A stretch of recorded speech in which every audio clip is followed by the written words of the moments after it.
Hello. How has everyone been?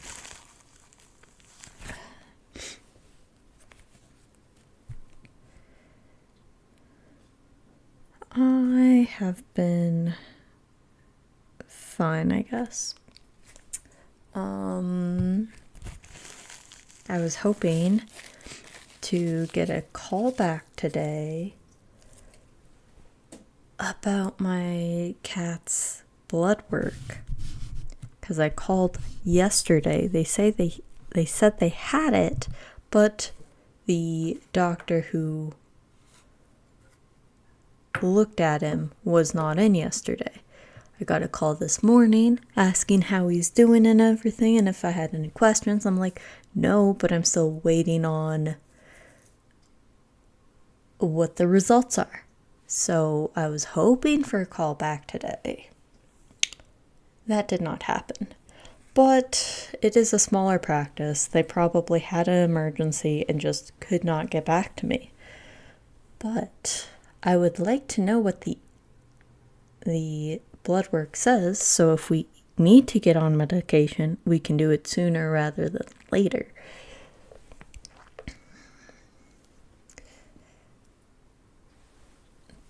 I might just have to call them back tomorrow if I don't hear back from them after work. Otherwise, everything is going okay, I guess. I did post a new video for Apocalyptic Shadow if you want to see what I did for this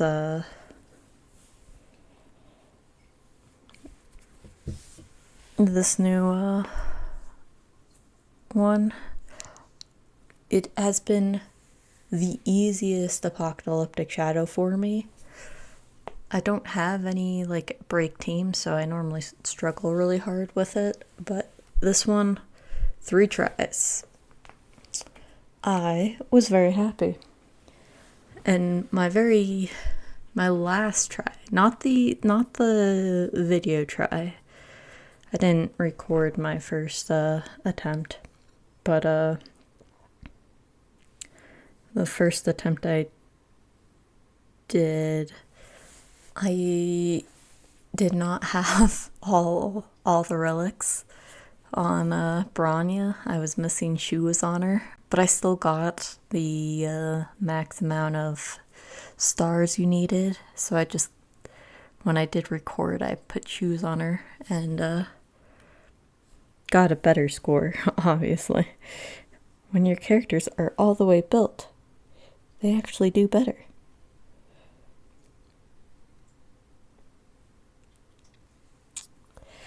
What else? Oh, I finally watched Jurassic World Chaos Theory, the newest season. It was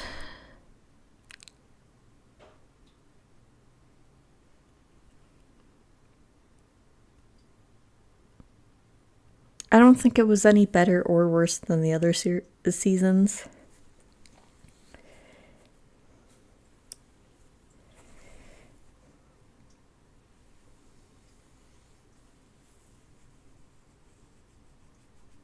I don't know. It was fine. It didn't blow me away, but I didn't hate it.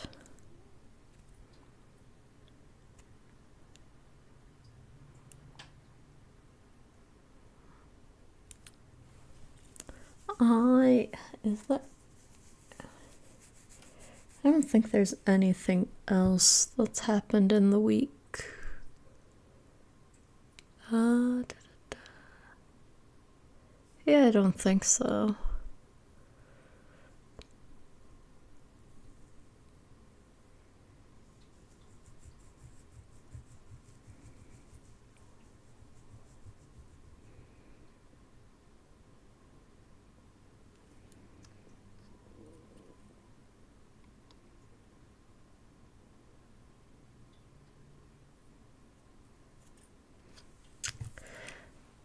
Oh, no, I did finish the newest quest in Star Rail, and it was a quest. It was neither good nor bad. It was just kind of there. I had issues with parts of it, but overall it was fine. I think I like the other parts better so far. And then the seal event is kind of dumb. It's cute but dumb. That's all I can say about it. But I guess we've been rambling long enough. We can just start. Oh, now the vet calls me. I'll be right back.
Okay, sorry that took so long.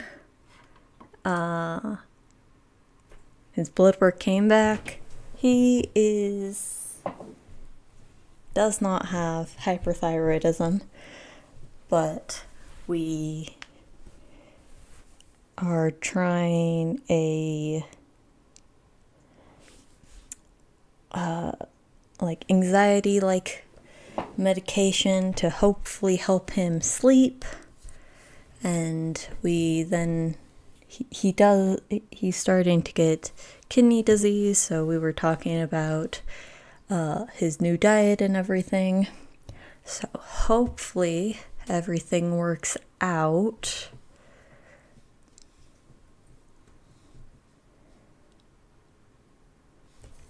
But hopefully you guys have not sat here for 30 minutes waiting for me.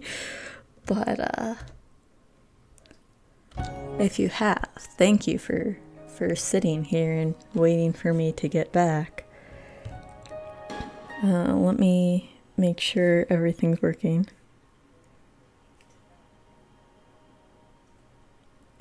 Okay, you guys can hear the music. Continue.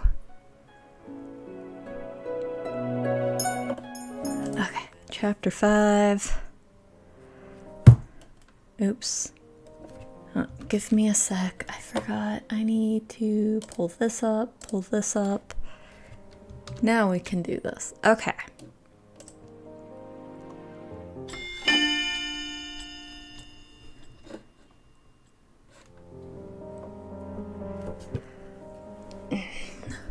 A week has passed, and my days have been uneventful. I spent most of my time with Fritz, who shows me around Angelia every day that he is able.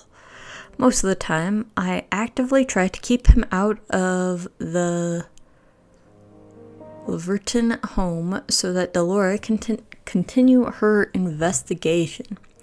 Apparently, this is the only way she will let me help. At least, she promised she'd tell me everything tonight. Well, this is a little hard to explain, but Alacaster is hiding something. Yeah, no duh.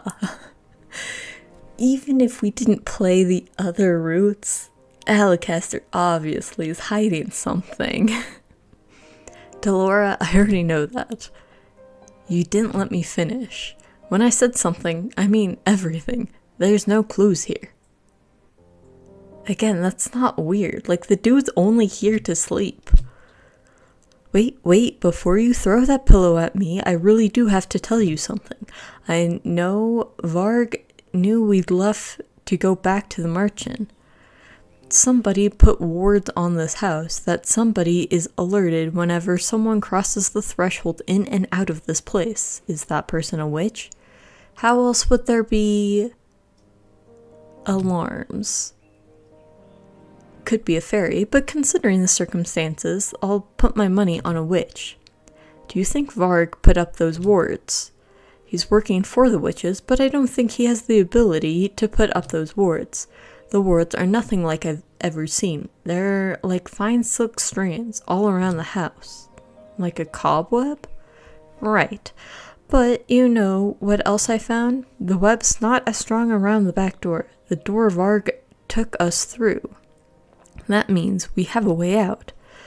A way out that will allow us to leave without Varg being notified. I do not think that he will appear unless the witch who put up the webs around the house will find out I'm gone. How do we know the witch won't be alerted if we use that door? Only one way to find out. That's a bad way to... That's like seeing if a fire alarm door will go off.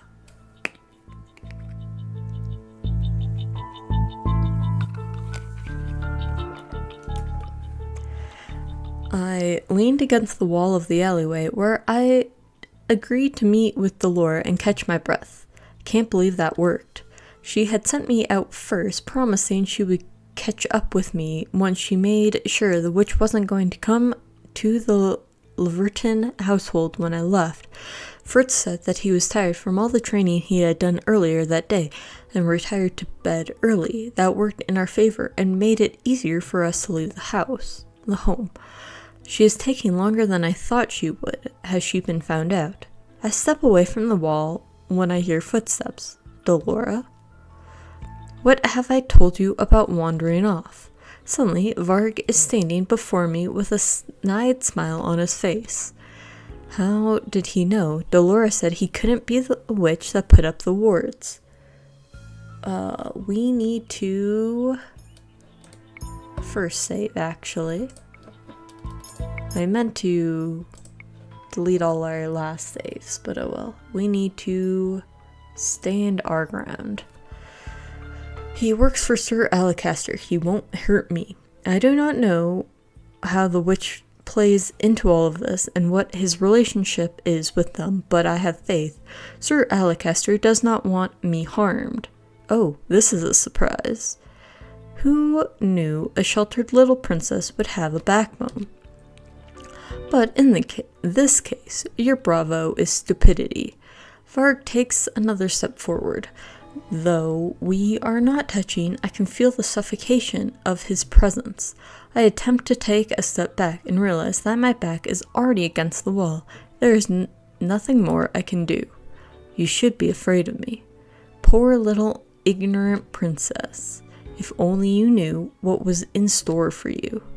Now is no time to be a coward. Why don't you tell me then? Varg throws his head back and laughs. You are always a surprise, aren't you? Well, I'll tell you if you ask me very nicely. How dare he? I like that defiant look on your face, princess. Varg moves forward so close I can nearly feel his warmth. What is he doing? He's far too close. But I think I like the look of fear even more. Come on, I'm waiting, princess. Or do I overwhelm you? You have no right to tell me what to do. Varg slams his hand against the wall, effectively caging me in.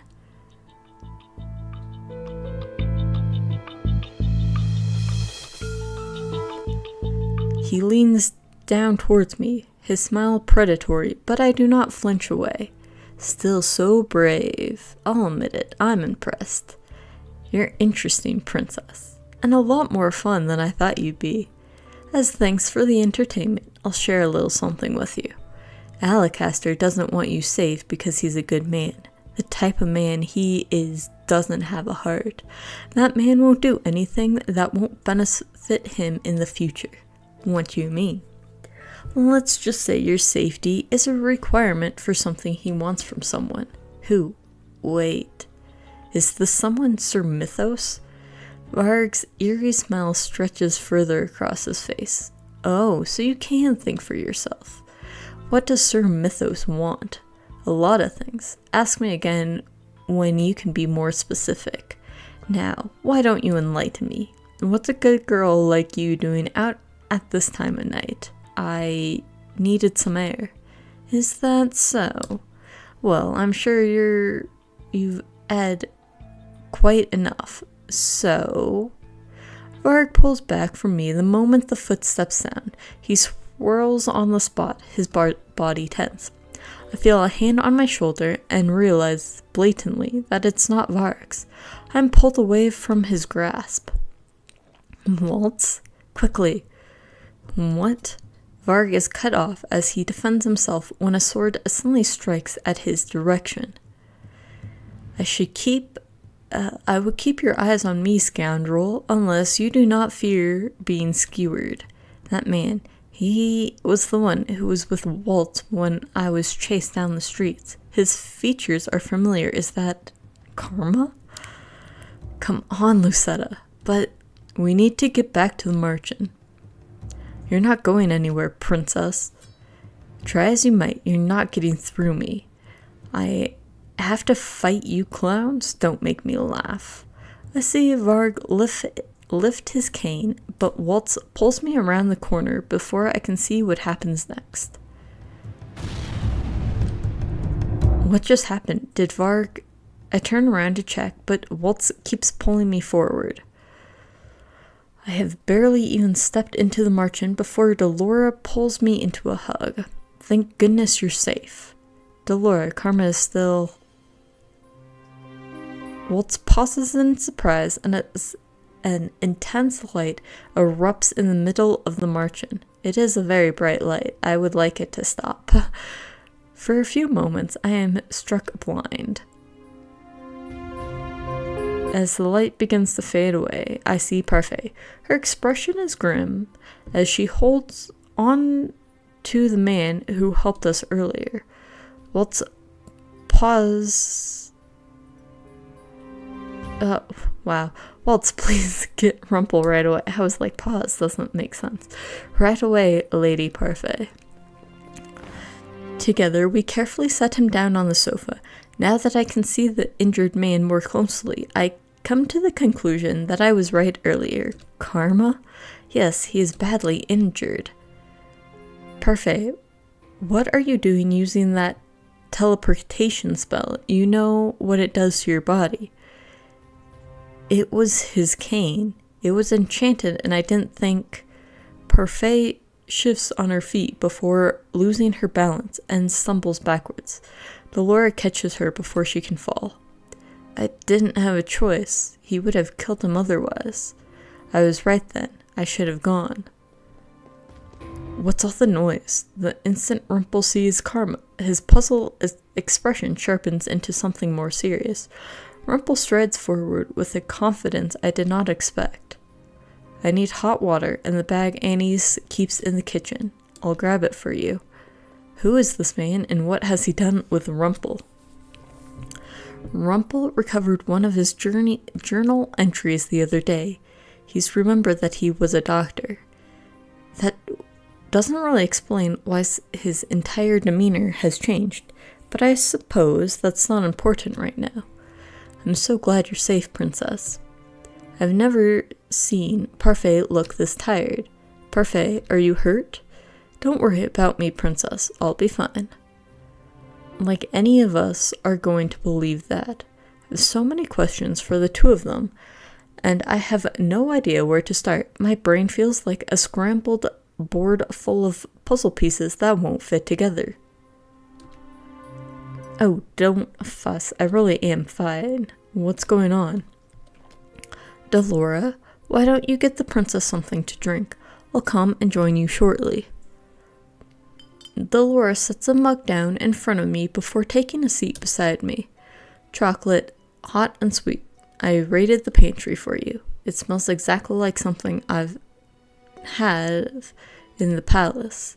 I did not know there was chocolate here. Annie thinks she can hide it from us, but she can't. Will Karma be alright? Rumpel is apparently a renowned doctor. Karma will be fine. I do not know how this happened. It was just meant to be a simple test, but now Karma and Parfait are hurt because of Varg. They shouldn't have come. They did not have to come for me. But they came because they were worried about you. Why do these people care so much about me? What do they really want?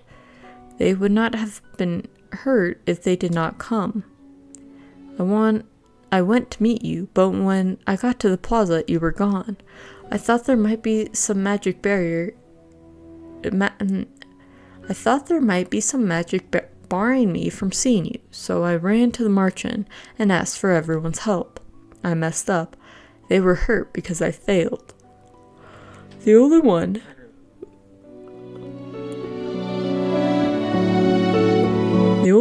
to blame is Varg. Are you alright? You're limping. I'll be fine. I'm just tired. Parfait takes a seat on the opposite side of the table from Delora and I. Have you told her? No, not yet. Told me what? Is this about Alacaster? No, it's about Varg. I waited a good half hour or so at the house after you left, Lucetta. No one came, so I just walked out, but Fritz wasn't there. He wasn't in his room or anywhere in the house. What? But where would he have gone? Princess. Fritz is cursed. You know this. Yes, of course. He remembered me. But what does his being cursed have to do with anything? Whenever you're with Fritz, Varg never stops by the house. In fact, I've never seen Varg in broad daylight, and I've definitely never seen Fritz and Varg together in the same place at once.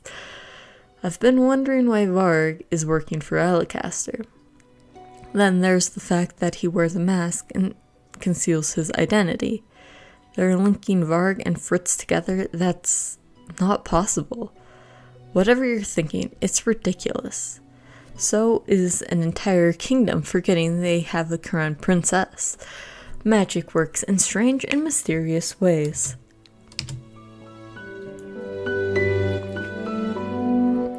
But Fritz would never... It's only a theory, but it's more than possible that Fritz and Varg are the same person. Two personalities sharing one body. No. I like the... No. Will not entertain this thought. Just no.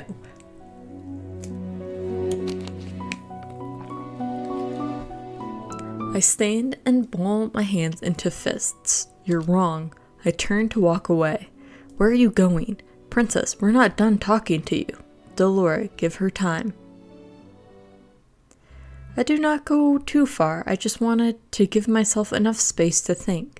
Fritz and Varg are the same? It's not possible. Why would Dolores say that? Princess. Sir Mythos? Why is Sir Mythos in the forest? Dude, go back to the castle. Where did he come from? And how does he know who I am? Did Alacaster tell him? And Sir Mythos believed him? Let's just say your safety is a requirement for something he wants from someone. Could it be that Sir Mythos is that someone Varg was referring to? Thank goodness you're all right. How does he know where I was? I'm so sorry for my lack of foresight, Princess. None of this should have happened. I will serve you properly from now on, with complete honesty, unlike those within the Marchen. You shouldn't have left the Leverton home. It's too dangerous for you. Sir Mythos has not seen me since I have been cursed, so why is he talking to me as if he knows who I am? Not only that, but he knows I left the Leverton home. So you remember that I am the crown princess, Sir Mythos. I cannot lie to you, princess. Yes, I do remember. How is that possible? I am a witch.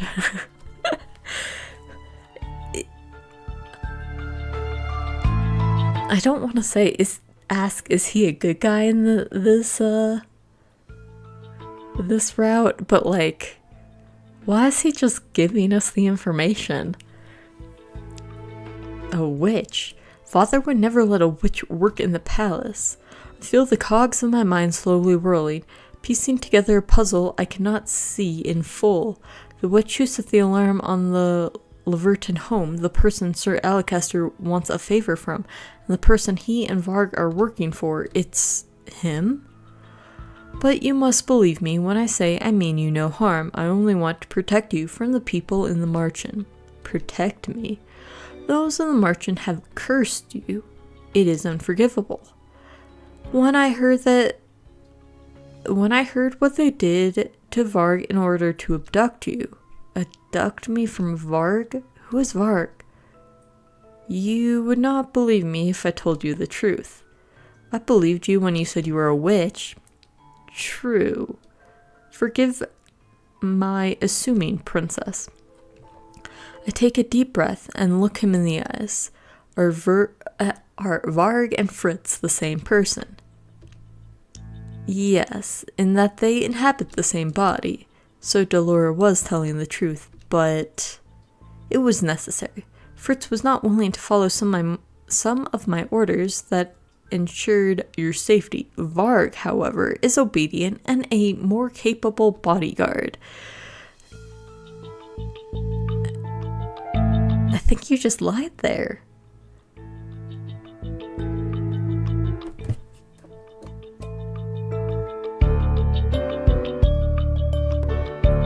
Because, like, Fritz was willing to abduct us and lock us in his house when he first found us. So to say he wasn't, I mean, he might not have been willing to follow your orders, but he was definitely trying to keep us safe. I don't know if we should trust Mythos in this one either. We'll see how it goes. Nothing can be allowed to stand in the way of your safety, least of all the knight who is meant to protect you. Are you the one who cursed him? Yes. He said that without even batting an eye. My princess, you must believe me. Those in the merchant are only lying to you, trying to keep you away from your destiny. They are your enemies. How can you know that? I do not wish to bring up uncomfortable subjects, but you must be aware of the public's opinion of you. Yes, they hate me for some reason, and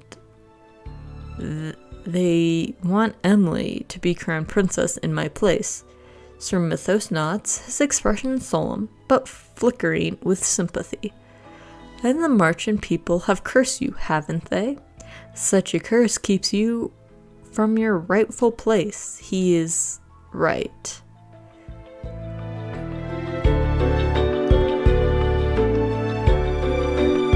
I believe you have been cursed because they see you as a threat to their true goal.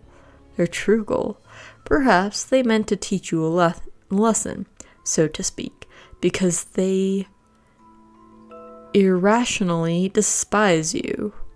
Such people cannot be trusted. They only seek to use you and hurt you for their own pleasure. They will probably do anything in their power to keep you from breaking your curse. I cannot let that happen.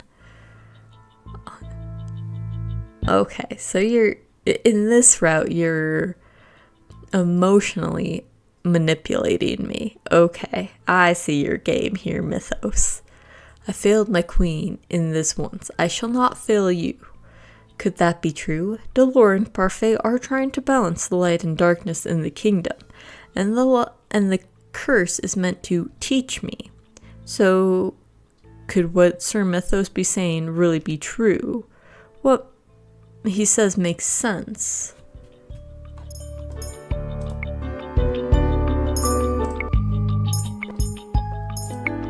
We need to doubt him.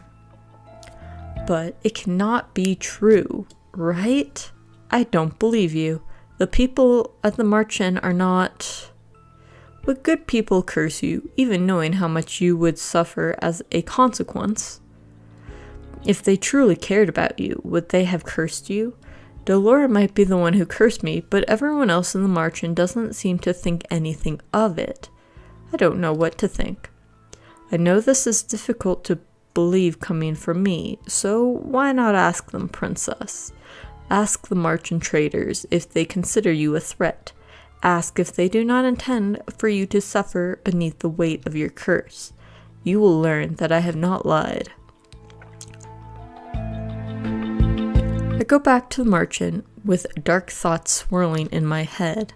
There you are. We were worried about you. All I've been doing is trying to get answers from Delora. Why is it more difficult this time? Lucetta, are you okay? Where is Parfait? Rumple and Waltz are seeing to her. The others are all in bed. Is something wrong? What can I say? How can I possibly ask them? My throat is closed up. Did you know what would happen after you cursed me? Did you intend for me to suffer? Lucetta, did she? Could Sir Mythos have been right? Anger rises up within me. Do you know how it felt to sleep out in the cold without shoes, without food, not knowing if I would ever have a roof over my head again? Do you know what it is like for my own father to look at me and not see me as his daughter? Which is just a dumb thing to say because you don't see him as your father anyway. You don't. So for him to not look at you as his daughter is just like, you got your wish. I advance on Delora and she shrinks back. pointedly looking away from me. You knew all of that was going to happen, and still you curse me, and you call yourself good, princess? How could you? Lucetta, I have my reasons, very important reasons. Is it because I am a threat to you somehow? Dolores' expression shows me that she is hiding something. She has been hiding something since the beginning. I wouldn't put it that way. Did you curse me to teach me some sort of twisted lesson? I told you before, princess, that the wicked were taught to be good through curses. Everything I've done is to help you. Dolores' face is pale. I can see the anxiety in her eyes, as well as the guilt. She does not need to say anything else. Dolores cursed me to hurt me. If she had wanted me to break it, she would have helped me rather than just criticize my every move. All that she has succeeded in is keeping me from my birthright. And those at the merchant all agree with that statement. That you can't make blatant statements like that. Lucetta, all you've done is talk to one person in the margin. The one person who's cursed you in the margin. Like, if you wanted any type of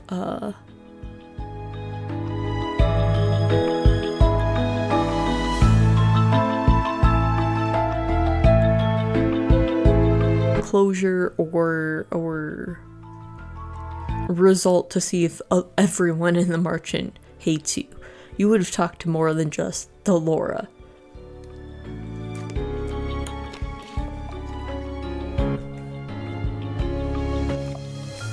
Lucetta, I'm serious.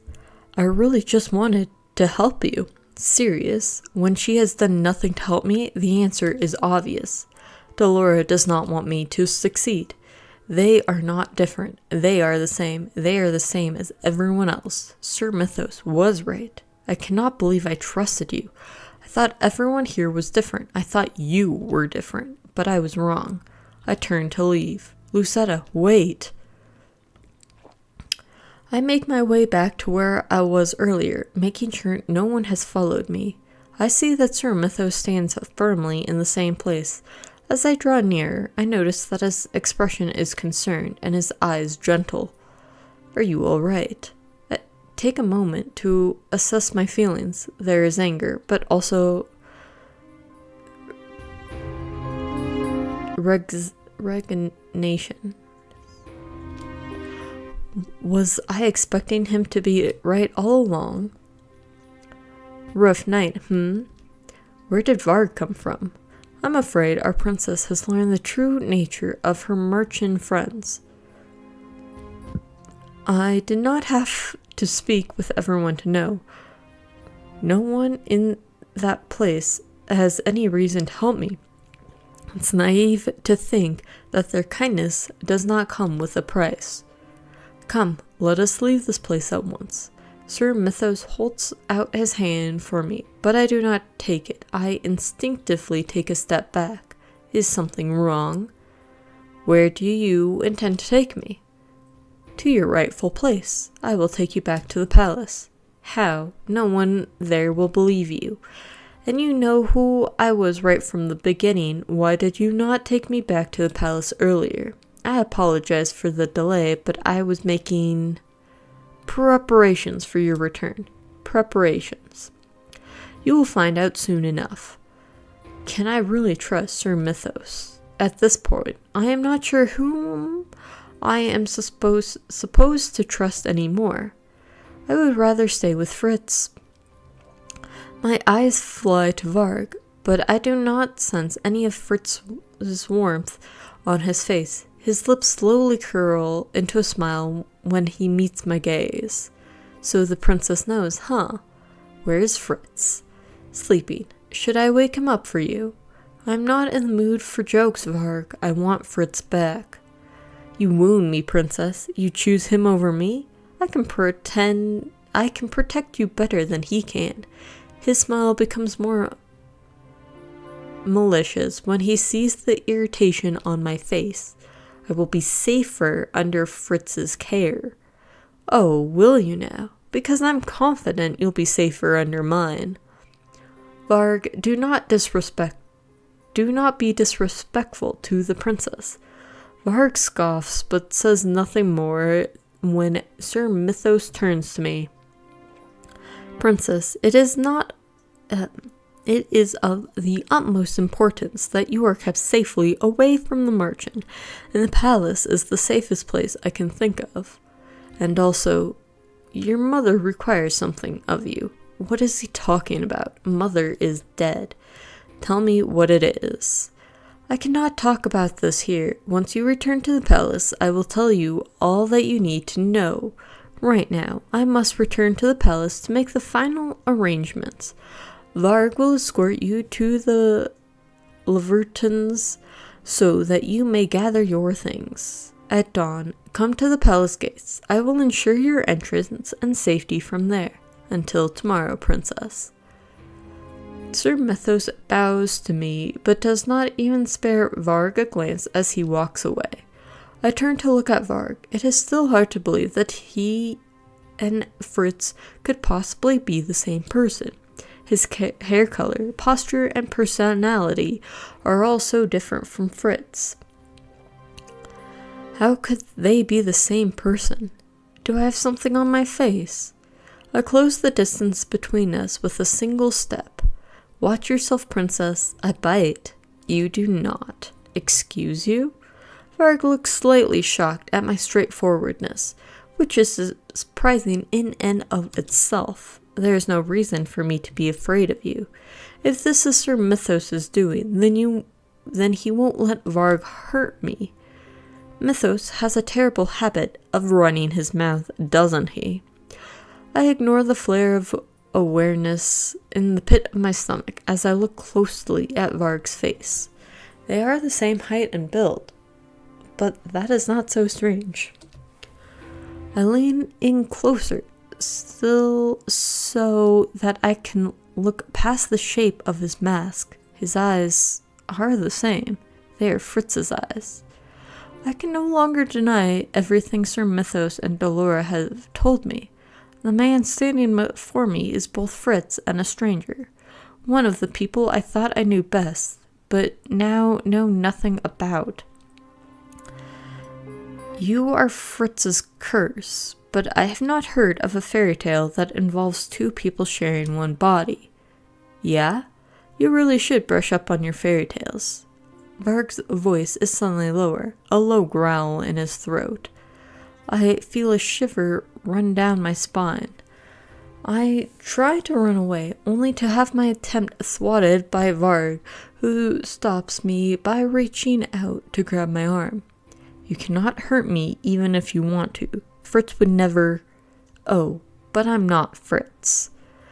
Your sad little puppy knight might worship the ground you walk on.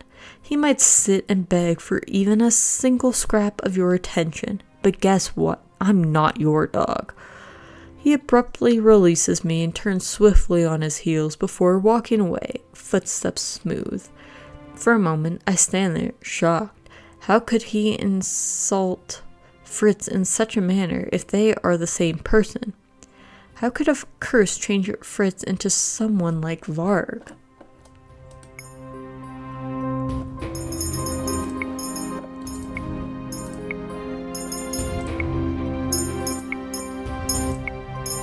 While I'm thinking of it, I always forget I can just delete these saves. Oops, I didn't mean to put a save there. I can just delete the saves.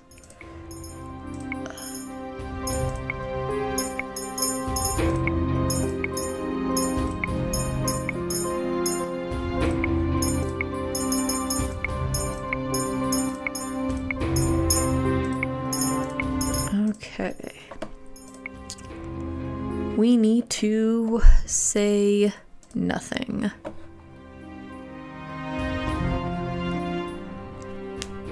Why does he have that opinion of Fritz? If anything, Varg is the animal. Fritz is twice the man he is. Varg continues to walk forward ever so slowly, but I remain rooted in the place. Eventually, he whirls around and looks at me. Any day now, princess. I study his expression and body language. While his glaring might have made me nervous earlier, it does not fade me now. All this time, I've been uneasy about you, even though it is your mission to keep me safe.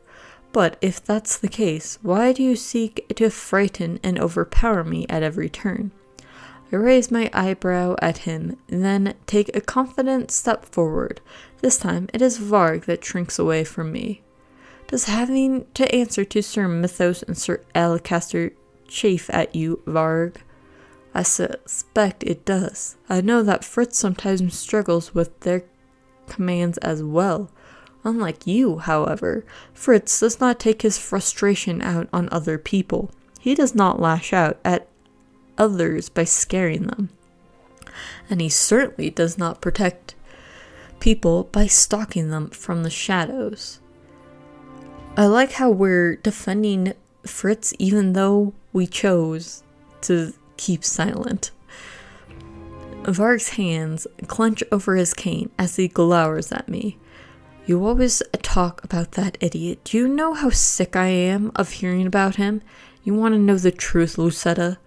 You're wondering how two personalities can share the same body. Well, sure, magic was the catalyst, but the other part of the magic, well, that was all Fritz. What? You think Fritz is some great honorable knight? Well, if that was true, his intentions would need to be good to the core, and then you know what? I wouldn't exist. What is he's suggesting? Can't make something from nothing. Some part of your pressure, Fritz, became me, princess. There was already something dark and twisted in his soul. The curse just brought it to life, and now here I am. No, you're wrong. Fritz, twisted and dark? I do not believe it. No one's pure of heart. Everyone has some type of dark thought. Whether you act on it or not is a different thing.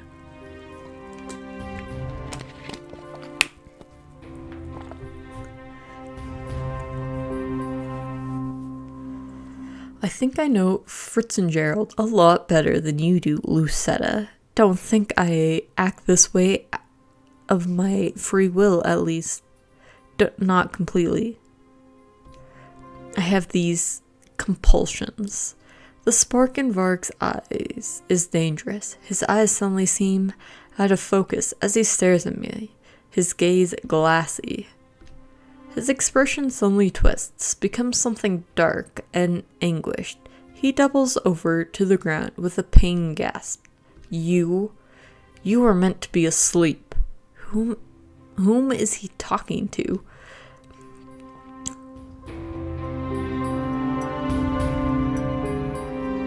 Oh, that's cool. I do like that, to show off that they're fighting each other to who's in control. I watch in horror as Varg's body is eclipsed by a slow-moving shadow. The darkness envelops his body, and all I can do is stare in shock as his figure fades into a black silhouette. Before I can decide whether to go to his side or not, the shadows tremble like a fallen cloak. I immediately recognize the man standing before me. I would hope you recognize the man. It could only be Fritz or Varg. Fritz. Princess, what are we doing here? You don't remember? Fritz places a hand on his head and cringes. I see him stumble slightly as he slowly rises. I'm not sure. I remember falling asleep. Then there was this distant pain that woke me up, and now I'm suddenly here with you? Did Varg's emotions somehow trigger Fritz into waking? I'm sorry, princess. My mind is a little foggy. I don't understand what's going on right now. Fritz shakes his head before turning to look at me with a tired, faint smile. Perhaps I'll feel better once I get some rest. You're right. Let's go back. I feel the tenseness come back into my body as I remember all of the things that transpired at the march-in. The building is dim at night and looks more like a place of shadows than anything else. I clench my hands into fists and try not to shake. They intended to hurt me. They wanted me to suffer. My heart hardens into something cold and sharp as ice. Their kindness was a lie.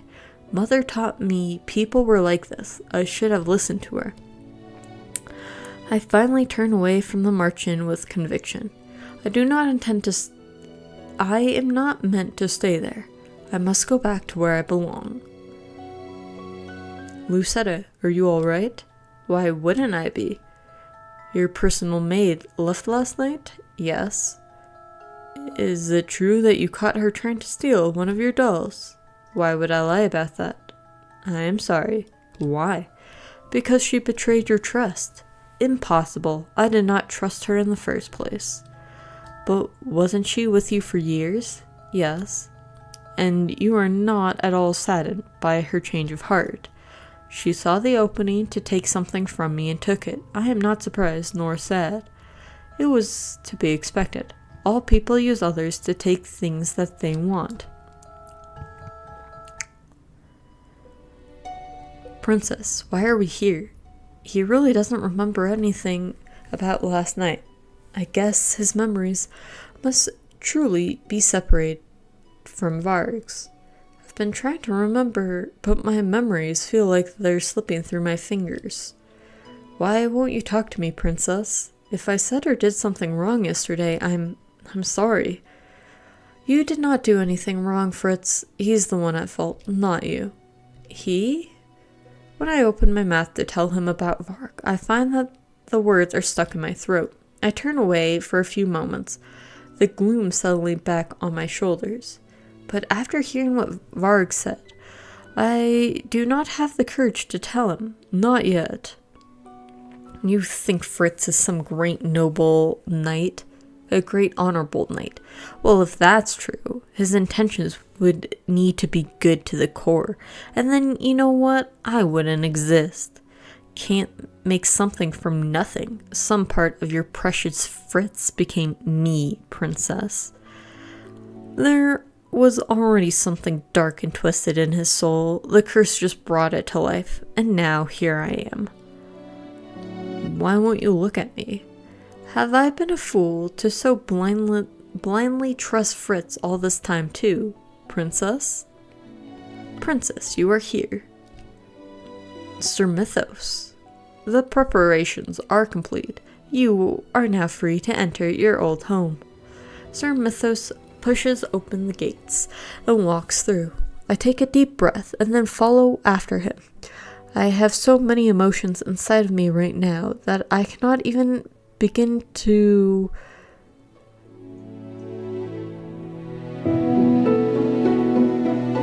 peruse through them. Before I take more than a few steps forward, Fritz's fingers curl around my wrist. Princess, what is happening? The look in his eyes is familiar. He wears the same concern and worry for me that he always does. He seems every bit himself, but he is no longer the same person to me. I'm going home, Fritz. I pull my arm away from his grasp and follow Sir Mythos into the palace without looking back. Chapter 6.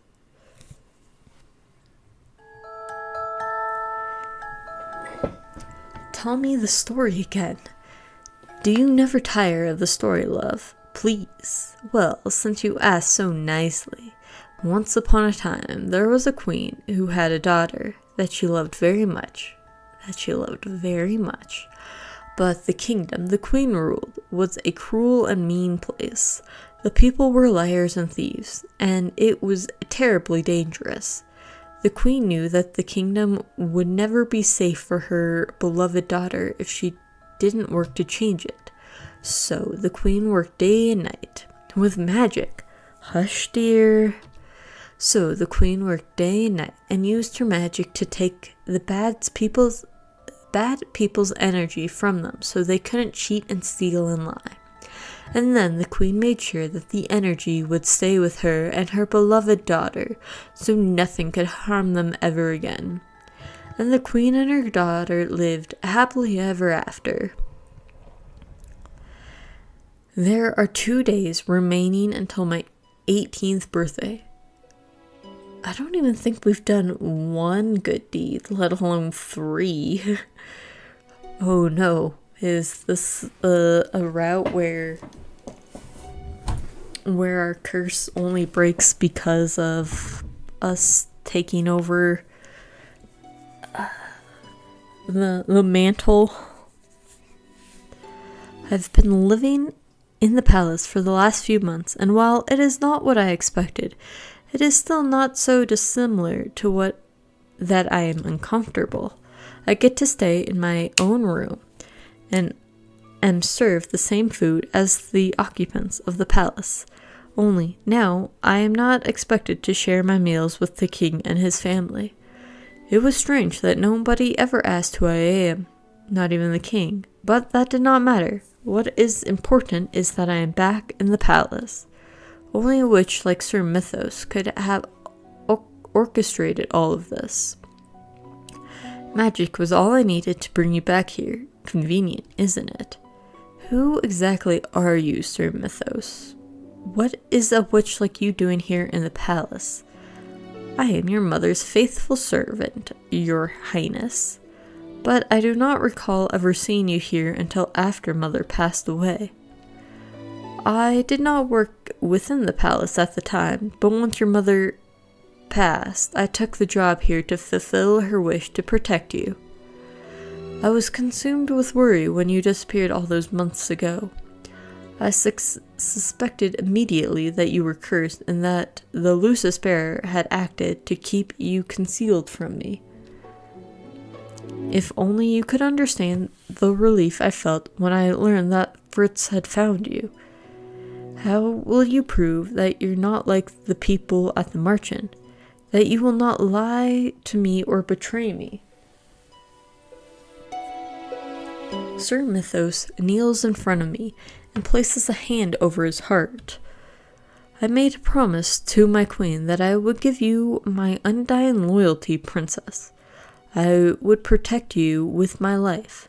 Him saying that does little to convince me that I can trust him. Everything I am doing is in service to my queen and my princess. So what is it that Mother requires me to do? Patience. I wouldn't want to ruin the surprise. Sir Mythos claims he is Mother's faithful servant. That should be enough reason for me to trust him, but I am still on edge. What is this surprise he has in store for me? My thoughts drift back to the occupants of the Marchand. They keep saying that they care about me, yet I have not heard from them at all. Even Rod, who lives here, I barely even see him, and Fritz. Since I returned to the palace, I have been seeing less and less of Fritz and more of Varg. In the beginning, I constantly asked Fritz about his memories of specific days, of the times when he was Varg. Fritz never seemed to recall anything. He just smiled at me sheepishly and told me that his age was probably making his memories worse. He thinks he has, early stage Alzheimer's? Fritz isn't even that old. Since then, things have changed. I no longer bother asking Fritz about things he surely does not remember. Fritz does not remember anything related to Varg, yet Varg retains all of his memories as Fritz.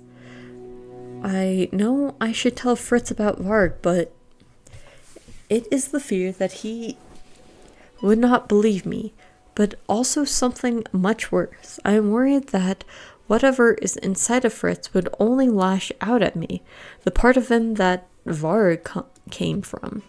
If I were Fritz, I would not be able to believe it either. I look towards my shelf of dolls, unable to shake my feeling of disquiet. The stalls are the same as always, their glassy gaze focused on nothing and everything. It looks so empty without... No, I do not miss her. I do not miss anyone. Right? The sound of footsteps pull me out of my thoughts. Who else is wandering the halls at this time of night? And I am unable to restrain my curiosity, and the emotion soon drive me from my room and out into the hallway. I gingerly follow the faded footsteps down the hallway, and there I see two familiar people, Sir Mythos and Sir Alacaster. I grow impatient. 2 days is an insignificant amount of time when you're already waited so long. I have been waiting years. The princess is safe and will continue to be safe, just as you have required. Our agreement was clear, Sir Alacaster. I will not help you until after the princess turns 18. I would remember the sort of aid you have requested of me. What prevents us from killing Gennaro now? A small gasp comes from my mouth, and I am not able to muffle it in time, despite the fact that I hold my hands up to my lips to keep myself from shouting. I stop breathing even as my mind whirls. Killing the king? Why would Sir Alacaster and Sir Mythos want to do that? That sound. Do not try and distract me. What do we lose by acting now? Could lose everything if we act too hastily. I think it would do you good to learn some patience from your son. Varg, Sir Alacaster. Varg, what a pleasant surprise. Mythos smirks as Varg moves to stand just off to the side of the two men, his expression solemn. I trust that you have tamed Fritz. What are you talking about? Have you not noticed? Even your own son is being overwhelmed. Varg is gaining control, slowly but surely. He no longer has to wait for Fritz's consciousness to descend into sleep. In a few weeks, perhaps even days, Varg may be able to help us during the day. And that is why I have only seen Varg at night. If he can act during the day as well, what will happen to Fritz? I hope you're not trying to avoid your mission by staying here. How curious. Perhaps Fritz is stronger than you think. That weakling, don't make me laugh. I just find this extremely boring. Varg shrugs before walking away. How interesting. I do not approve of his methods. What would you have me do to improve him? He completes every task you give him. He has softened. Well, let us see if he completes this task. Then we will know for certain where his loyalties lie. As Sir Mythos and Sir Alacaster begin to walk away, I exhale. I feel a slight shudder when Sir Mythos stops and gazes behind him, his eyes wandering to my hiding place at the end of the hall. My heart thumps loudly in my ears as I wait to hear him leave. The wind has a bitter chill to it tonight, like ice. Mythos turns on his heels with a slight twitch of his lips before he disappears. I make my way back to my room in a daze. My whole body feels weak, and when I eventually get to my bed, I crash down on it feeling numb. They mean to kill the king, but why? Sir Alacaster and Sir Mythos are two of his most trusted advisors. What could the king have done to make them desire his death?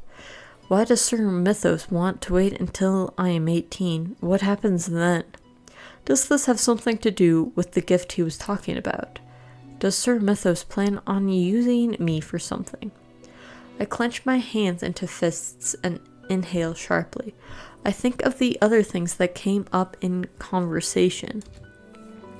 They said that Varg might be able to act during the day soon. Does that mean Fritz will disappear? My breath catches in my throat at the thought. Princess, there's no need to look at me like that. It's my job to know you, Princess. And right now, I know something's not right. It is your job to protect me. Knowing me is a very different thing.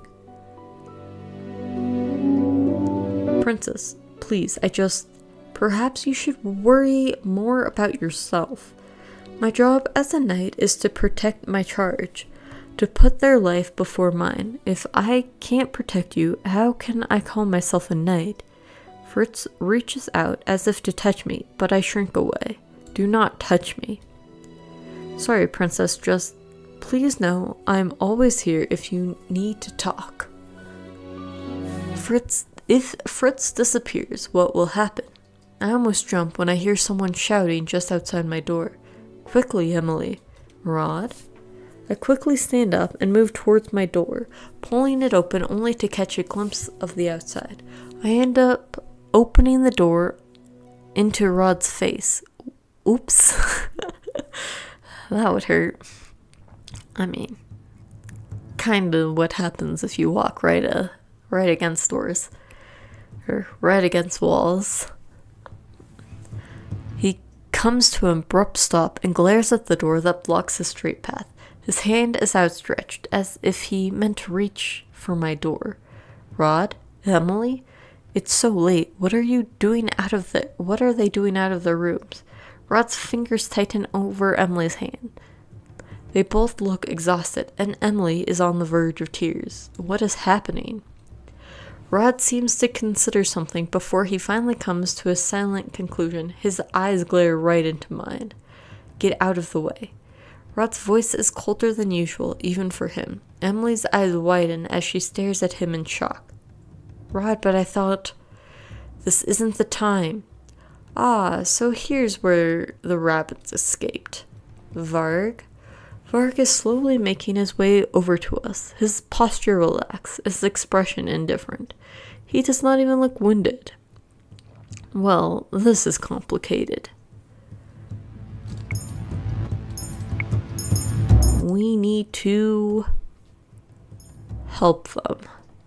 Is this the mission Sir Alcester was referring to? Rod tugs at Emily's wrist to prompt her into motion, but the two of them are too slow. In one swift movement, Varg has circled them and trapped Emily, toppling her to the floor. Varg moves forward to grab her, but before he can so much as touch her, I jump into action, pushing Varg to the side. I move to stand between Emily and Varg.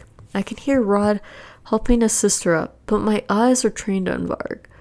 What are you going to do with them? Why do you care? Why do I care? Because I know this isn't something Fritz would do. Varg hesitates, giving Rod time to act. Rod throws a vial that breaks upon impact on the floor. It releases a cloud of smoke that envelops everything around it.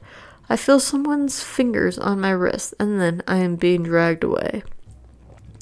When my vision clears, I see Emily standing before me, holding my wrist tightly. Come on, what was that? It is something Lady Parfait made for our escape. Our escape? Did you really think the marching gave up on you? We must move. We run towards the palace tunnels, a place I have not visited in many years. I thought they barricaded this. Not quite. Do you think we've lost him? No, not yet. Emily turns to me, her eyebrows drawn over her eyes in a look of sympathy. I'm so sorry you got caught up in this. I know that we were all meant to escape together according to Rod, but we were not expecting it to be like this. It was difficult to get a hold of you with Varg hanging around, but thank you for what you did back there. I do not know what I would have done if you hadn't helped us. I am suddenly uncomfortable speaking to her, so I turn to face Rod instead. What does Varg want with you? My best guess is that he wants us dead. That That can't be... How else would you explain why he came after us, M? But why would he want you dead? Lucetta, you're not that dumb. Come on, put two brain cells together. If they want the king dead, they would also kill the rest of the royal family. Can't let anyone take over the throne. Can't have any of the royal family take over the throne when they're trying to take it over themselves. Rod's bright eyes seem fiercer in the darkness on the tunnels. I think it must be what his master wants. After all, dogs only respond to orders. I'm offended, Prince. You. I whirl around, dread rising in my chest as I turn to look at Varg, who is slowly catching up to us. This was meant to be quick. Varg looks at me, his eyes glittering with amusement. But as always, you complicate things, Princess. I cannot hide how much I am trembling, but I still hold out my arm to protect my siblings. Go. Not without you. Go, now. Come on. I turn back to Varg as the two flee. My body tenses as I wait for Varg to move.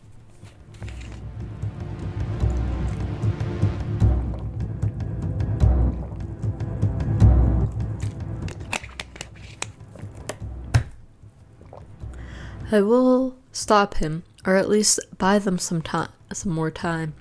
But Varg remains still as a statue. He remains rooted to the spot. I have no idea how long we stand there, frozen in place. You never cease to amaze me. So what's going to happen now? Were you going to kill them? He is not answering. Does that mean I'm right? Is this what Sir Alcester ordered you to do? Why else would I be here if not for an order? Why would he want to kill Rod and Emily? And why does he want to kill the king? You overheard quite a bit, Probably a little more than you should have. The tension in the air becomes palpable, and it becomes harder to breathe. Varg's fingers tighten on his cane. He wouldn't hurt me, would he? Varg moves, and for a few moments I am frozen with terror. Then a word I had forgotten long ago suddenly comes to my lips.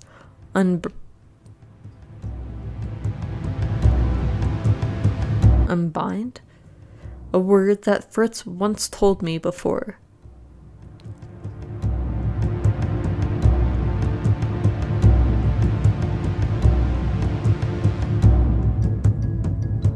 A duva? This time, it is Varg that freezes. He raises his cane, but it never comes down. His eyes are wide, even though he hasn't moved. Suddenly, he looks as if he is restraining himself. I can see the struggle on his controlled expression, and then I realize that he is fighting to stay in control. It worked? I remain still for another moment, my mind racing. Varg drops to his knees, and I see shadows form beneath him. Tendrils of darkness snake their way up his body, beginning to engulf him. This is what happened last time when he changed back into Fritz. There is still awareness in Varg's eyes, however. His gaze is cold and accusatory. It remains that way even as the shadows creep their way up his face. I find my feet again and rush past Varg into the depths of the palace. I run, too frightened of what I might find if I look back. Are you all right? If you are truly worried about my safety, then you should have told the king how unsafe it is for me to leave the palace. Isn't that a knight's job, Sir Fritz and Gerald? Do you have so little faith in me? What? Don't you trust me to keep you safe, princess? 3 years ago, when I swore that I would give my life for yours. I meant it. I still do. I would never let anything harm you, ever. Perhaps I need to make another promise to you, princess, so that I may ease your worries. Remember this carefully, okay? Duvia? What does that mean? It's from an old language that no one speaks anymore. It's what people used to say when they were calling for help. Something to call when I need help. If for any reason I'm not there and you need me, just say that word. Scream it at the top of your lungs if you need to. I promise I'll come running. A knight would never break a promise to his lady. Trust in me. I have to go.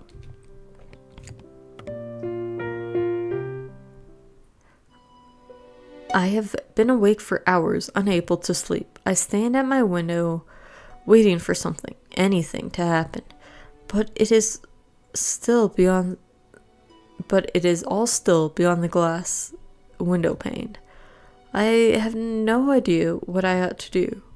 What is going to happen now? Should I tell someone? I return to the palace because my room still feels like the safest place, but why?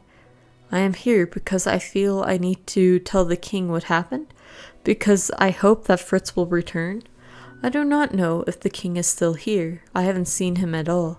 My hand instinctively reaches out for my necklace, and I realize that there is an additional piece.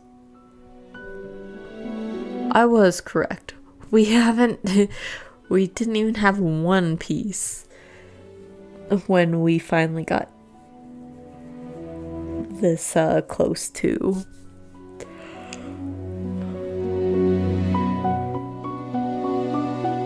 Her 18th birthday. I look down, and a small gasp escapes my lips when I notice a new piece of the glass slipper. A new piece of the slipper, but how? What was my good deed? I remember the night I helped Rod and Emily escape from Varg. Was that the good deed? Princess? Fritz? I've been looking for Prince Rod and Princess Emily. Have you seen them? My eyes are beginning to sting. I am startled when I realize that there are tears burning my eyes. What's wrong? Varg is gaining control, slowly but surely. He no longer has to wait for Fritz's consciousness to descend into sleep. In a few weeks, perhaps even days, Varg may be able to help us during the day. Can I even trust Fritz now? Fritz looks at me, worry clear on his face. He draws closer to me, his hand reaching out for me. I pull back immediately, my breath caught in my throat. Princess? For just a moment I saw Varg. What's going on? Will he believe me if I am straightforward? Something's been wrong ever since we returned to the palace. Princess, please, Fritz clenches his hands into fists. His face twists with obvious pain. Please, let me help you. We need to doubt him. I doubt you can. My chest begins to ache and my heart feels heavy.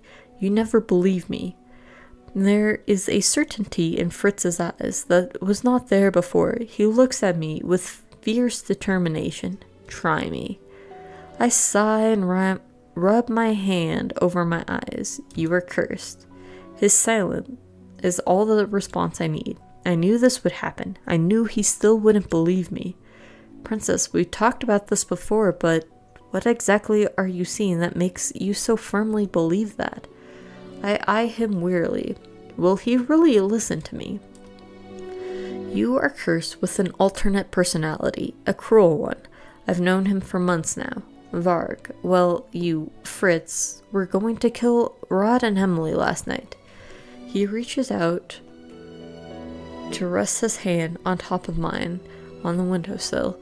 His determination has dwindled into uncertainty. You don't believe me?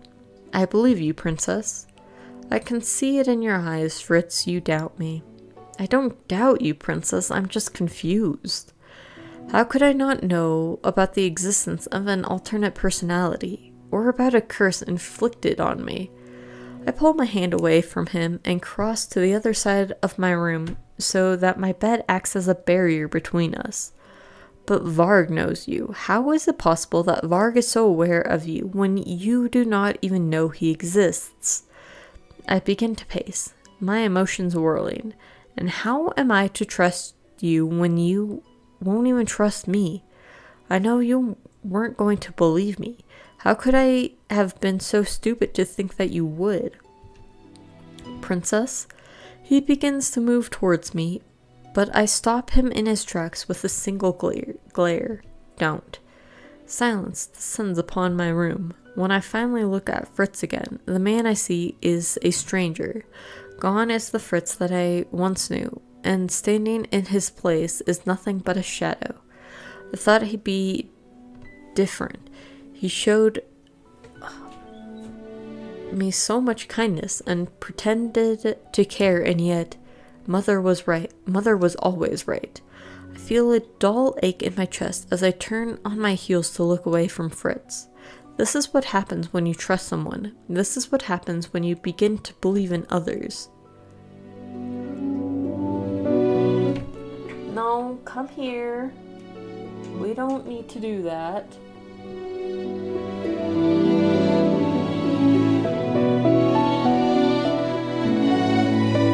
This cat. I gasp when I feel strong arms wrap around me from behind. I can feel Fritz's warm breath against the back of my neck. It sends shivers tumbling down my spine. Let me go, Fritz. No. I order you to let me go.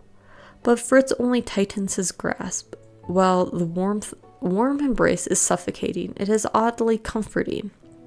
Sorry, Princess. I cannot be ordered to leave you like this. I swore an oath to you and made a promise to myself that I would always stand by your side.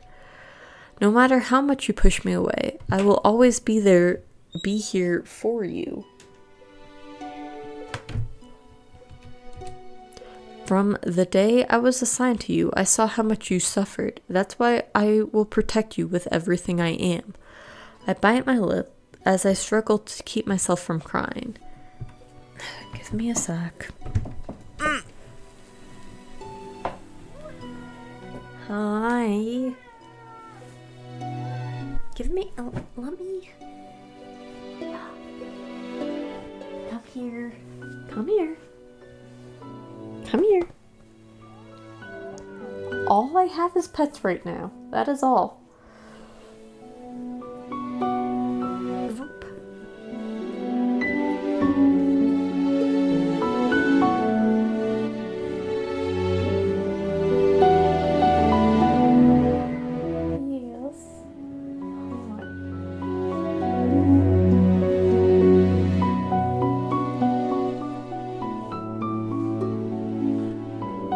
Away.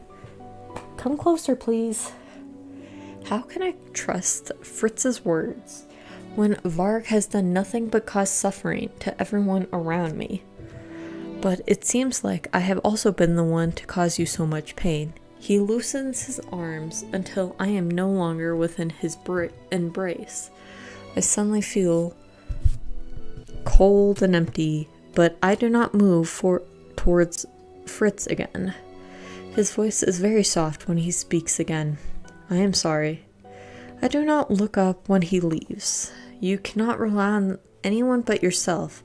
You cannot trust anyone but yourself. How can I have forgotten that?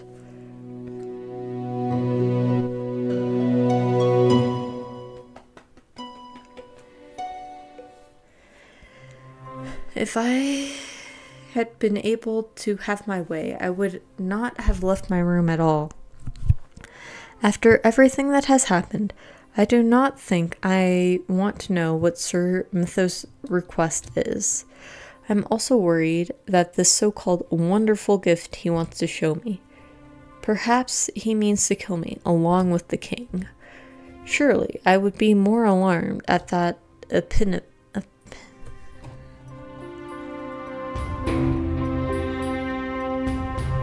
epiphany. Yet for some reason, I only feel numb. I do not acknowledge Varg when he enters the room. Princess, I'd ask what you're thinking about, but it's written all over your face. That, and I happen to have the memories of it too. Poor princess, your knight in shining armor turned out to be less of a hero than you thought. Stop it.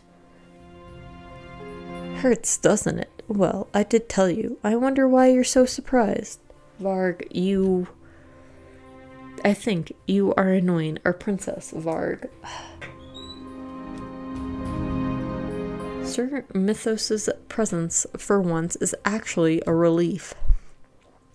He bows to me, but I no longer believe the smile on his face. Princess, you have my utmost sincere thanks for agreeing to meet me at such late notice. What is it that you want to show me, Sir Mythos? Actually, answer me this first, as it has been troubling me for some time. Why do you want to kill the king? I see we have much to talk about. Let us walk and talk, if you do not mind. Sir Mythos looks at Varg. Do not disturb us, Varg. Varg disappears back into whatever shadow he emerged from as Sir Mythos and I make our way back into the hall. It seems my suspicions were correct. You did overhear Alacaster and I the other night, didn't you? Princess, I must assure you that I have nothing but your best wishes at heart. It is not that I wish to remove your father from power. That is Sir Alacaster's desire. Is this what Durin spoke of all those months ago? Did she discover Sir Alacaster's motives only to be discharged from the order as a result? Why did you agree to help him? I required Sir Alacaster's assistance for certain things. It was a mutual beneficial decision for both of us to work together. But do not worry, I never had any intentions of going through with your father's murder. Is that why you were delaying him until after my birthday? Sir Mythos' smile is almost genuine. My princess is wise, just like her mother. I realize that Sir Mythos has led me into the secret tunnels. Where are you taking me now? My princess is also impatient, just like her mother. The impudence of this man. You said Varg answered to you, but he also carries Sir Alacaster's orders. It was Sir Alacaster's desire to take over Angelia as cleanly as he could. He sought to accomplish that by killing all those with a claim to the throne, so Rod and Emily. But I was never going to let him kill you. In exchange for ensuring your safety, Sir Alacaster required, among other things, a servant. So I provided him with one. Sir Alacaster needed someone that could remain close to him, hidden in plain sight, so to speak. He also required that they have the skills of a trained knight. Sir Fritz was capable of guarding you, my princess, but he was not as capable of carrying out Sir Alacaster's other orders. But why go to such lengths to curse Fritz? Princess. Sir Mythos focuses his intent gaze on me. Something dangerous and bright shimmers in his eyes. I shrink back. Any threat to your life had to be removed. Besides, I am under the impression that your loyal knight would be happy to sacrifice part of himself in order to become the perfect guardian. What do you gain from doing all this? I require something from you, something only you can provide. It is something I had to wait for, as you needed to be 18 in order to give it to me. I've been preparing this gift for you for a long time, my princess. It is a gift of resurrection. I will bring back the queen. What? Will you help me?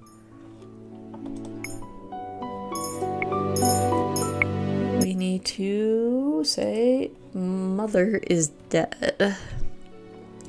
Only in name. Mother has been dead for years. If she had been alive, I would know. Your mother sustained great injuries during the Great War. She needed time to heal. Then where has she been, and why would she pretend to be dead? Why would she leave me alone? Your mother is sleeping, and you are the only one that can wake her. Why me? My princess, you are the heir to more than just the kingdom of Angelia. Queen Hilda was the bearer of the crystallum tenebrium, one of the 2 crystallums of Angelia. What? As her daughter, you are the next bearer. You are destined to be a great witch, just like your mother. My mother, a witch? Impossible. It is the truth. You were so young then, my princess, and the world was so cruel to you. Why do I not remember any of this? The queen sought to protect you and shrouded your memories of the pain you suffered at the hands of the humans. Is this why the people of Angelia despise and fear me? But once you turn 18, you will inherit the ability of the Tenebrium Bearer. With that power, we can revive your mother. Is that not what you've been dreaming of since you lost her? I dared not even dream that was possible. For so many years, all I wanted was for mother to return to me. But now, no, I cannot falter. Mother was the only person I could trust. She is still the only person who loves me. I have made my decision. Tell me what I must do. Sir Mythos smiles and steps aside. Beside him is a large rusty door. Come with me.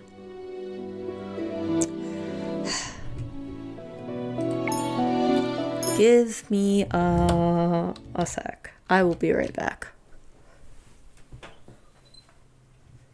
Stop. What is your issue? You have food? See?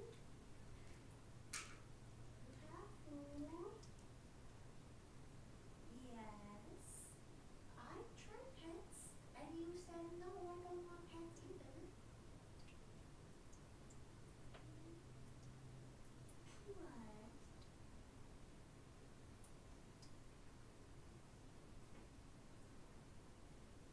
What? What?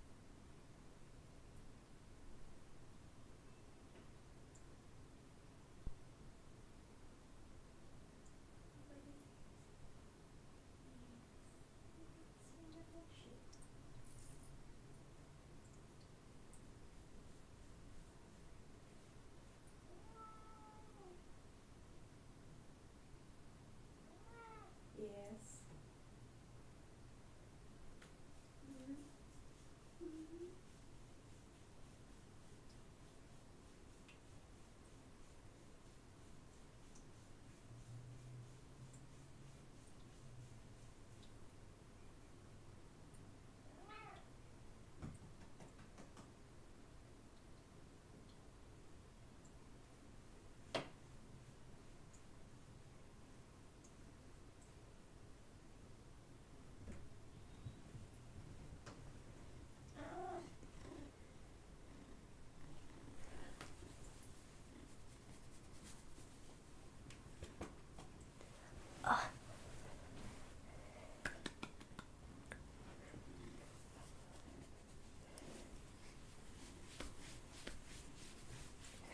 Ugh, this cat sometimes.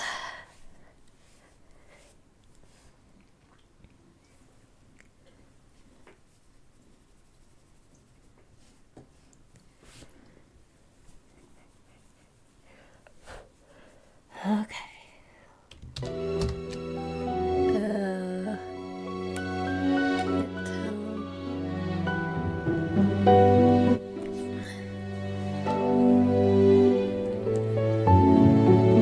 Can't tell if the volume's on for you guys.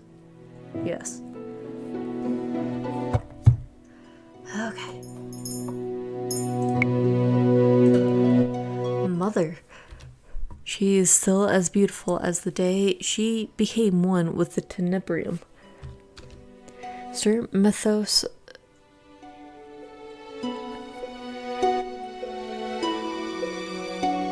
reverently strokes his hand across the tenebrium, as if caressing mother's face.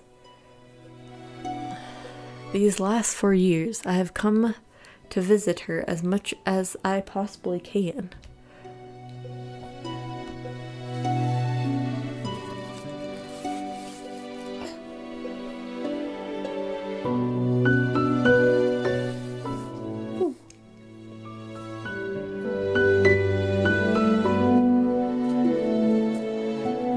Are you just gonna lay there?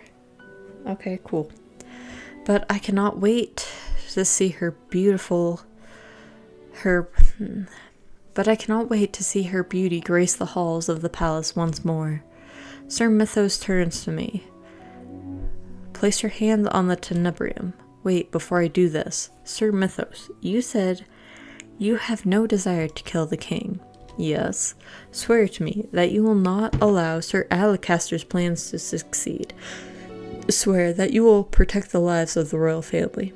I do not wholly understand why I am asking this of Sir Mythos, yet a part of me feels compelled to do so. I may not see them as much as a family, but they have done nothing to deserve death. My princess, swear it. Very well, I swear I shall not allow Sir Alacaster to kill any of the royal family. The clock tower chimes, the bell echoes in the chamber, and the sound dull and eerie. Sir Mythos's eyes flash as he gestures his hand wildly. Now, princess, now. The air in the room becomes cold, so cold I actually feel my body becoming like ice. Something is wrong. This does not feel right. I try to move away, but my attempts are thwarted by some kind of magical force. The tenebrium is pulling me towards it. Sir Mythos. Here, can we do this window? Will this window work for you? Thank you.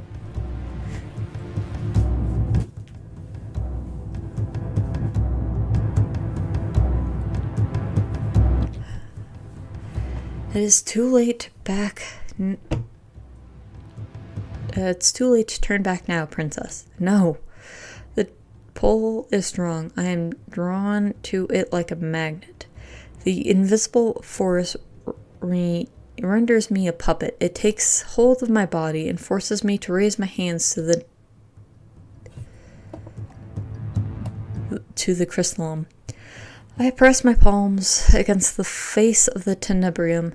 My hands frame my mother's face. Her expression is gentle in her unnatural sleep. The tenebrium is freezing beneath my fingertips at first, but it steadily becomes warm as the clock continues to count down to 12. The warmer the tenebrium grows, the colder my body feels. It feels like it is sapping all of my energy, like the tenebrium is feeding off of me. The pain starts slowly. It creeps up and out until it is flooding my entire body. I attempt to twist my body away from the tenebrium surface, but my hands are stuck. I turn to Sir Mythos for help, but there is nothing but crazed glee in his smile. Yes, yes. His eyes are focused on the tenebrium's, on the crystallized form of my mother. I become dimly aware of the tears that are beginning to fall from my eyes. I cannot go on like this. My vision starts to blur until I feel myself falling into endless darkness. If I did not know I was choosing the good endings, I would expect this was not going to be a good route. Mother? Yes, my sweet? What are you doing? I am planning, dearest one. Mother has to be ready for when she takes over Angelia. But doesn't father rule Angelia? Oh, sweet. Father will soon be too tired to rule. Mother will rule for him, and when you are grown, you shall follow in my footsteps. I will make Angelia a kingdom to behold, my darling. You will never be hurt, and no one shall deny you anything. The people will bend to your will, and will behave as they ought to. There be no bad people? No, dearest one, there will be no bad people in our kingdom. I will make sure of that. Chapter 7. We'll see how far in chapter 7 we get. We might only do half the chapter though. Opening my eyes and moving my body is a struggle. I feel sluggish and numb, and there is a suffocating heat in my chest that makes it difficult to breathe. When I finally do rise, my thoughts are tangled and confused. Where am I? She lives. I turn my head just in time to see Varg rise from a chair just to the side of my bed. Has he been sitting there watching me? And he's not wearing his mask. What are you doing here? You've been out for a week, princess. A week? I think I would know how long you've been playing Sleeping Beauty. After all, I've been here the whole time. Varg quickly clears his throat before gazing down at me, an exasperated expression on his face. Do you even remember what happened? Memories suddenly flood through my mind. They are fragmented, but together they create a startling picture. Sir Mythos, in a room, 12 chimes of a clock, my 18th birthday, the tenebrium, and mother. I sit up immediately, only to succumb to a wave of nausea and dizziness. Much to my surprise, Varg reaches out to steady me, his grip firm but gentle. Slow down, princess. You're not ready to fight me yet. What time is it? Almost dawn. Will he become Fritz again in a few hours, or have I lost Fritz forever? Would you believe me if I told you Fritz didn't want to see you? The awareness of my last conversation with Fritz hits me full force. After what happened the last time we spoke, I am not surprised that Fritz does not want to see me. He was too ashamed to face you. I have no idea Fritz would react the way he did to your words. I have most of his stronger memories, not all of them, but most. I thought he'd have most of mine too, but I guess that's not the case. What memories do you have? That's none of your business. The expression on his face is clouded. For a few moments, he is silent, thoughtful. In the beginning, they were mostly of you. What? Varg glances away.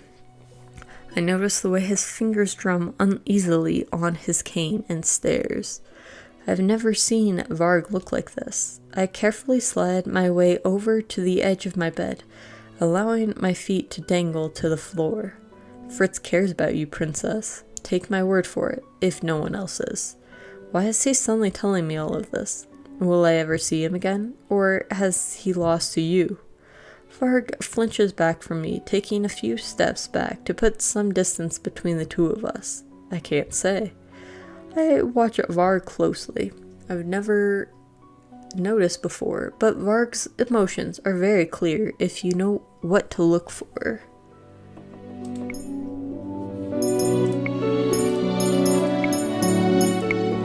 We need to press him. You cannot say, or you won't say, princess. The gentleness with which he says my title makes me think of Fritz. However, just as I'm beginning to hear Fritz's voice through him, his demeanor changes once again. The vulnerable man disappears and is replaced by the usual facade. Varg straightens and glares at me. He displays this confidence to hide his true emotions. It seems like he wears two masks. You are more like Fritz than you would care to admit. Fritz would never harm me. Varg snarls, but he no longer intimidates me. Fritz this, Fritz that. All you ever talk about is that idiot. Ever thought I have been the one by your side even though I have been the one by your side all this entire time? Fritz is nothing compared to me. Then why do you feel threatened by him? My words render Varg speechless. I dimly notice the patterns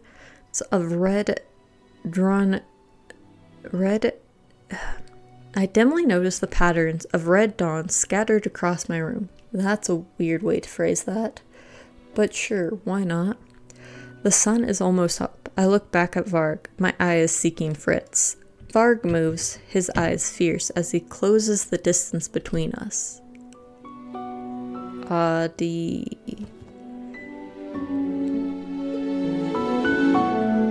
Well then, that escalated quickly.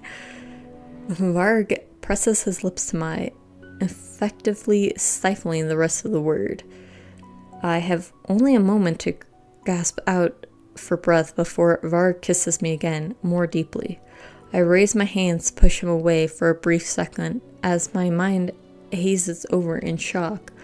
Varg takes advantage of my confusion and moves forward again, an unreadable expression in his eyes as he leans over me. I try to pull away, but Varg tangles his hand in my hair, tilting my head back to press his lips firmly against mine once more. No, this is not right.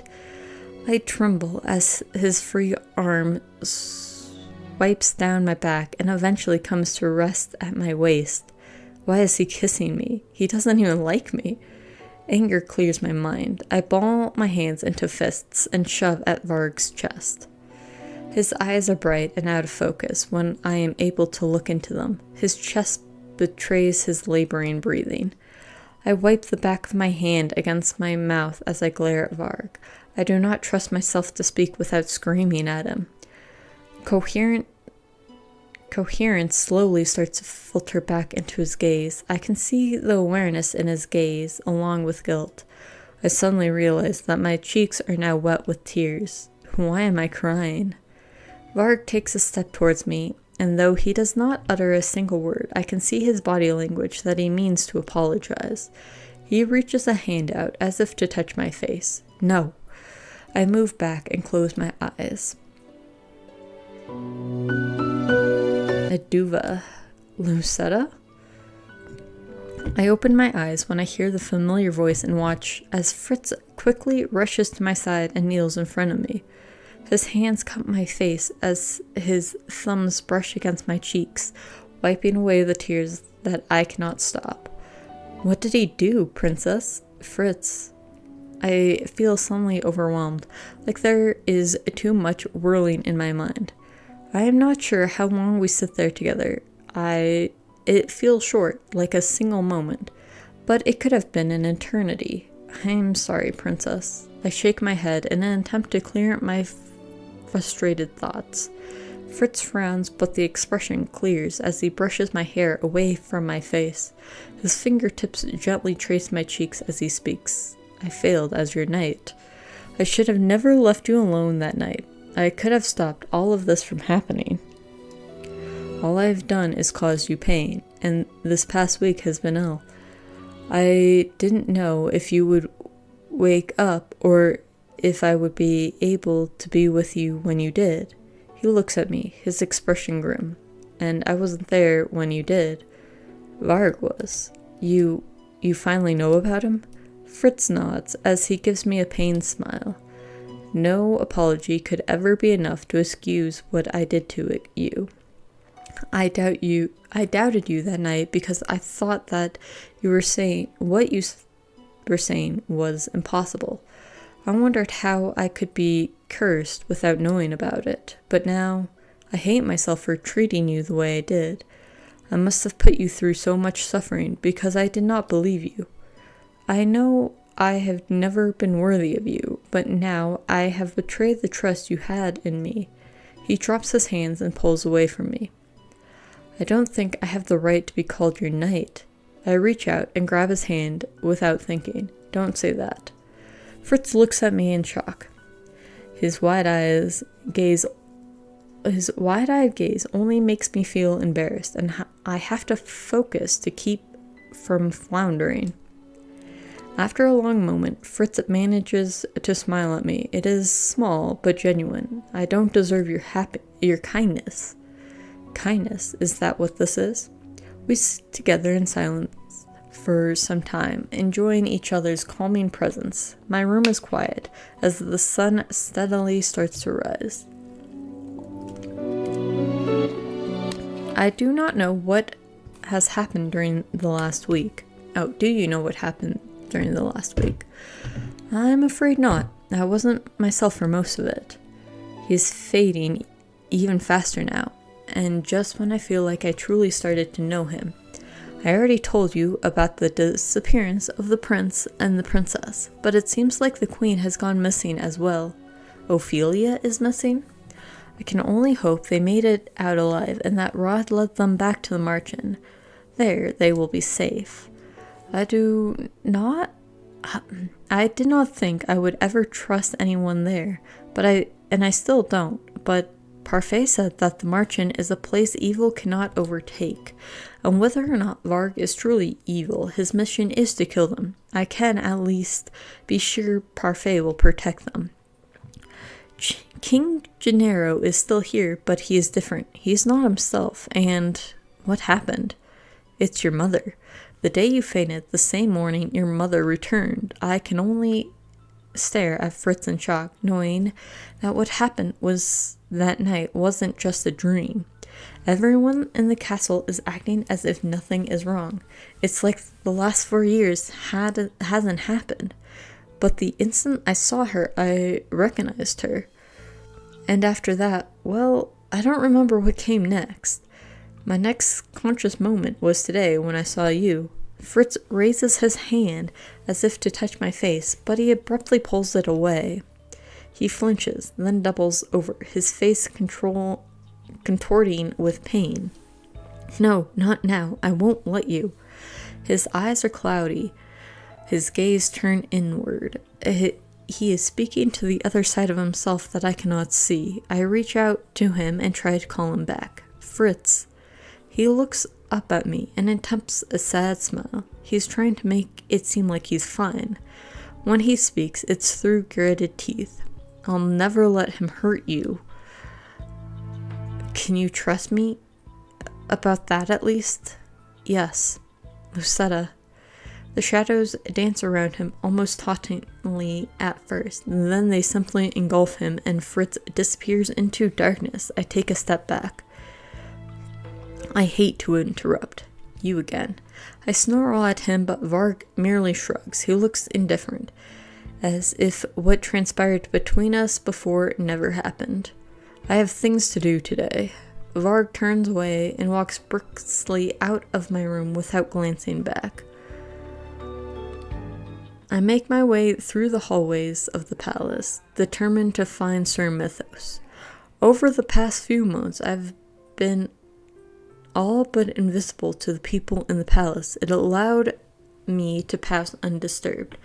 I've always figured it was because no one remembered who I was with my curse, but today things are different. A maid sweeping the hallways jumps at the sight of me before quickly curtsying. Your Highness. Her eyes are downcasted, and she does not look up at me as I pass by her. As I walk past her, 2 other servants heading in my direction also move to the side of the hallway. Your Highness? Your Highness? They remember who I am now? But how? Has my curse somehow been broken? I spend the entire morning searching for Sir Mythos, but he is nowhere to be found. The only room I have yet to search is the throne room. I push open the doors and walk inside. There, I am met with an unexpected sight. The king sits on his throne, his posture regal, but his eyes downcast. Your Majesty?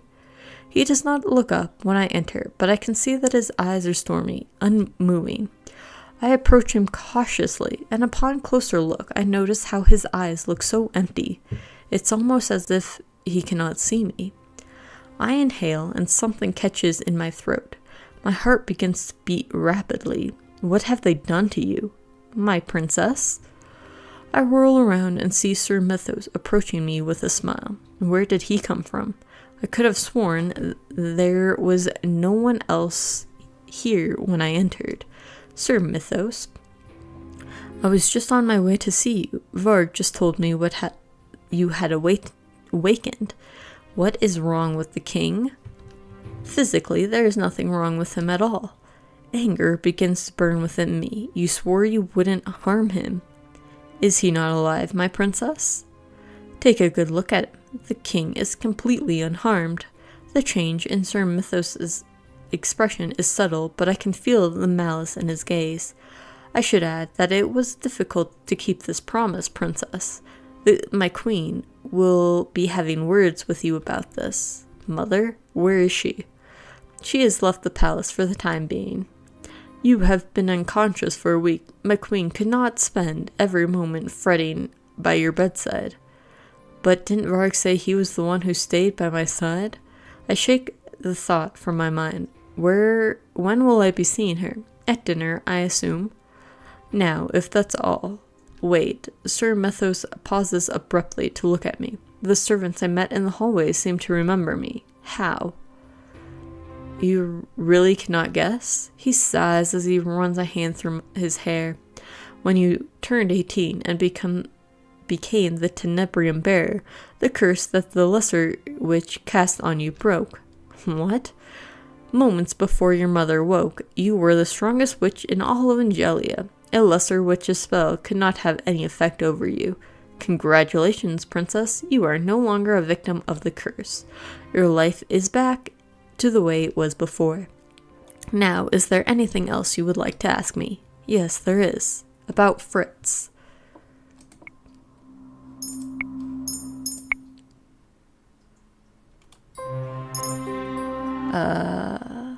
How do I break his curse? Much to my astonishment, Sir Mythos begins to laugh. The sound is cruel and so sharp and deadly it cuts through whatever hope had been forming in my heart. He wished to break his curse? Oh, princess, you should have told me earlier you cared so much about the boy. Perhaps then I would have tailored his curse to your requirements. Poor, upstanding, chivalrous Fritz. In many ways, he was too much of a knight for his father's liking. Sir Mythos leans closer to me, so close. I can see the crazed gleam in his eyes. Would you like to know why I cursed him, princess? I remain rooted in place, but not flinching away from Mythos is harder than I would have thought. Sir Alacaster approached his son for help, expecting him to help kill the king and take over the throne, but Fritz refused. Sir Alacaster needed an obedient servant, and Fritz deserved to be punished for stepping out of line. No. And so I removed those memories of Alacaster telling Fritz of his devious plans and gave him the curse.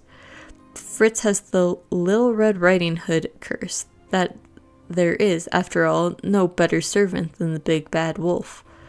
He has all the power and drive he has all the power and drive of a predator, but is still so obedient. Wolves are closely related to dogs, after all. I would have never guessed Little Red Riding Hood. But sure, why not? And better yet, the big bad wolf will always stay close to the lady he desires to devour. I can feel disgust seething in my stomach. I have created the perfect servant for Sir Alacaster. In short, Sir Mythos suddenly reaches out a hand to grab my face by the chin. He forces my head up at a painful angle. There is no breaking his curse, princess, not unless Fritz is somehow able to mentally overpower Varg, and we all know how formidable Varg is. Sir Mythos releases me. Now put the idea out of your pretty little head. Don't you already have everything you ever wanted? He smiles wearily before turning and walking out of the throne room, leaving me alone and trembling. To break his curse, Fritz has to overcome Varg in his own mind. A sudden cold descends upon me. I wrap my arms around myself and shudder. I turn to look at the king, but he has not moved since my encounter with Sir Mythos. Your Majesty, did I do this to you? Mother, if she were here, she could make sense of it for me. Mother, where are you? I stare at my own trembling hands. This is not what I wanted at all. Princess, we cannot... I am the crowned princess. Which is why we cannot allow you to leave on your own, your highness. It is strange to think just a few months ago, these same men did everything they could to keep me out of the palace. Your highness, you'll need an escort if you want to leave. I can take care of myself. Back to being a nuisance, I see. Sir, they know who he is? I watch in stunned silence as both soldiers salute to Varg. Varg turns to smirk at me. Well, what's going on here? The princess wishes to leave the palace to visit the town. Does she now? I can feel Varg's eyes on me, but I refuse to look at him. Fine, I will accompany her. But the queen said... The words die in the man's throat as Varg turns to glower at him. His eyes flash with impatience, and it is enough to coax the soldiers into silence. Open the gates. Yes, sir.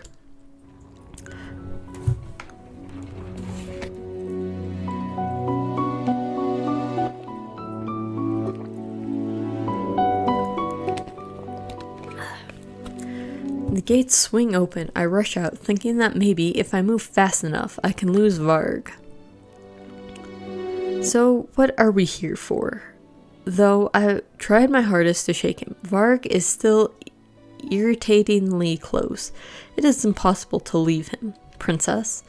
Varg leans out and wraps his fingers around my elbow, pulling me to a stop in the shadows of an alleyway. My irritation is immediate, and I look up to glare at him. What are we doing in town? As much as I don't want to agree with those idiot knights, you really shouldn't be wandering the streets. My next words are cold and sharp. Why not? Before, that was what everyone insisted I do, and now the only thing everyone wants is for me to stay indoors. Varg is silent for a few moments before I finally letting out an exasperated sigh. Angelia is not what it was, princess. What are you talking about? Varg places his hands on my shoulders and turns me so that I am looking out into the streets.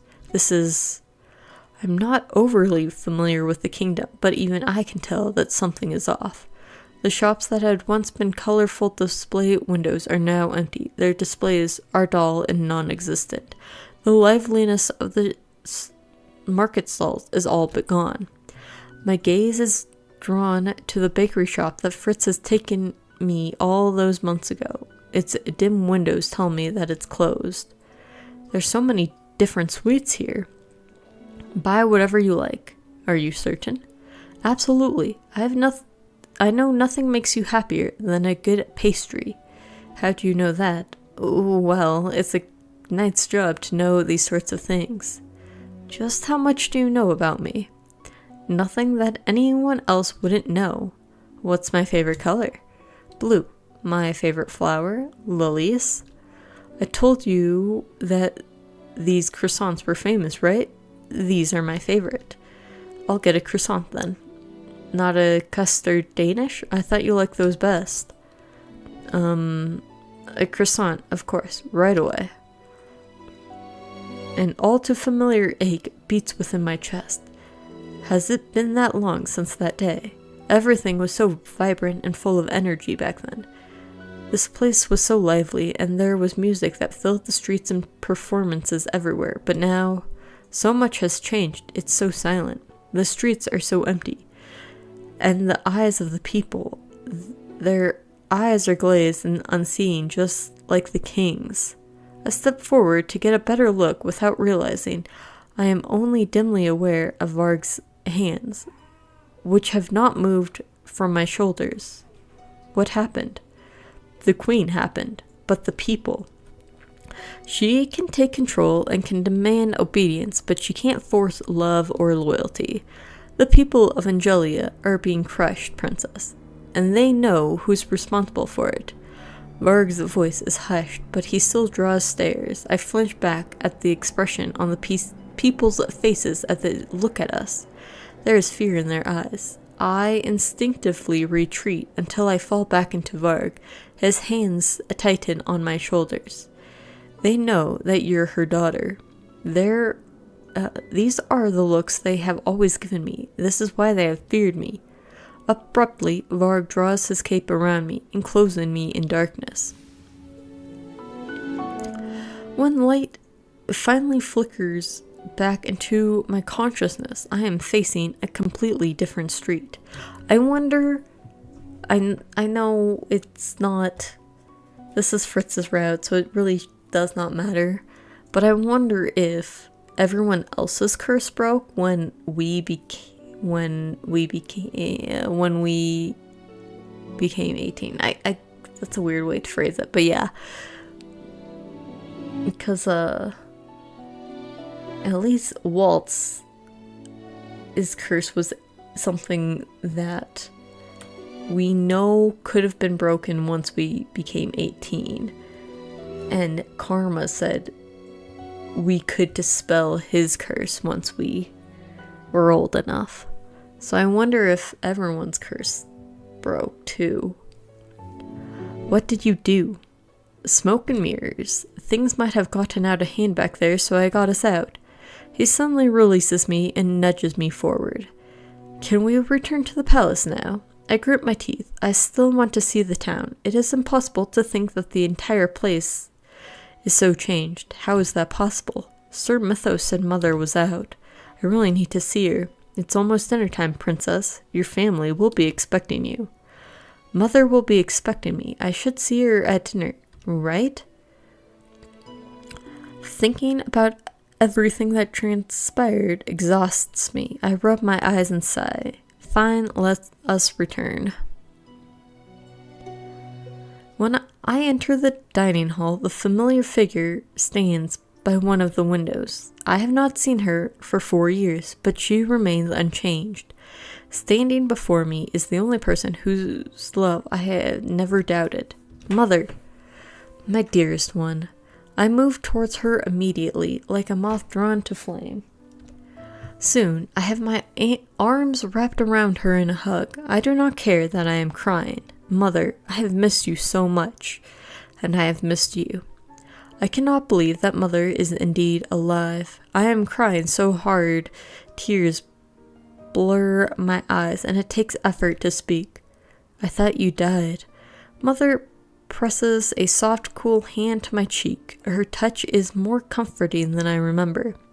And it is thanks to you that I did not. I am so proud of you, love. I've thought her warmth would envelop me longer, but Mother is quick to draw away from me. I look up at her in confusion and flinch when I see that her gaze is cold. But I heard you left the palace today. What have I told you about leaving the palace, Lucetta? No excuses. You know my feelings on this, but... Come here. Then sit there, I don't care.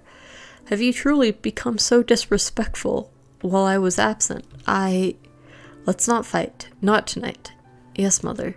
Come, sit. I take my usual chair and stare at the now vacant seats in front of me. There is a heaviness. What? There is a heaviness in my chest as I remember who sat in them. Those are Ophelia, Rod, and Emily's places, and the king. I turn to look at him and feel my heart falter and then sink. Lucetta.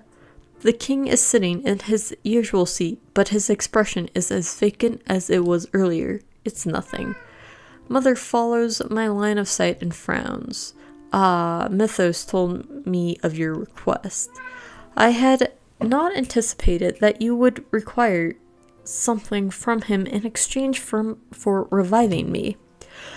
But no matter. I had no desire to see Alacaster's plans come to fruition. Where is Sir Alacaster? My mother beckons quietly with a wave of her hand, and servants began to place up platters of food on the table. Exiled, there is no place in this kingdom for a snake like him. Then why is Varg still here?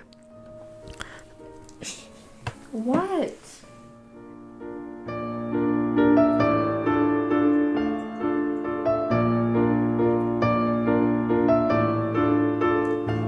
This cat. My mother looks at me with knowing eyes as the servants spoon soup into our bowls. You still need a guard, my dear. It was fortuitous for me to retain him, considering your actions today. I look down, my mind racing. But enough of these inconsequential notions. We must discuss your training. What? You are the crown princess, and you must learn how to be a queen. Eventually, you too shall become the tenebrium bearer. I will show you how to control it. It was impossible for me to think of mother as a witch. But seeing how she speaks so casually of the tenebrium, and considering all that has happened this week, I have no choice but to believe it. Why did you not tell me about the tenebrium? About the witches? Dearest one, you were so young. I wanted to protect you. And it is no matter now, for I am here. I will teach you through practical demonstration. I have always found that to be the most effective way. She looks at me sharply. We will begin by punishing those that cursed you. Fear and shock immediately fled through me. What? Punish Parfait and Delora?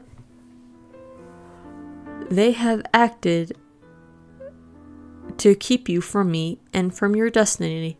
They must be punished. Don't you wish for revenge on those that have wronged you so? We need to protest. I do not want revenge. Mother sets down her spoon. Dearest one, need I remind you of how the people of this world would seek to abuse your nature and your position in order to use you? Have you not experienced the selfishness and greed of people firsthand? Were you not cursed by such people? You're right, but Delora and Parfait, they had been kind to me as well. Mother goes back to eating. Regardless, we shall start your lesson tomorrow. For some reason, my eyes are drawn once more to the king. He has not moved since dinner began, his soup still untouched. The king is barely conscious. Mother is right here, so close to me, and yet nothing feels right. You will succeed me in all things, my dear. Mother speaks, and my attention snaps back to her.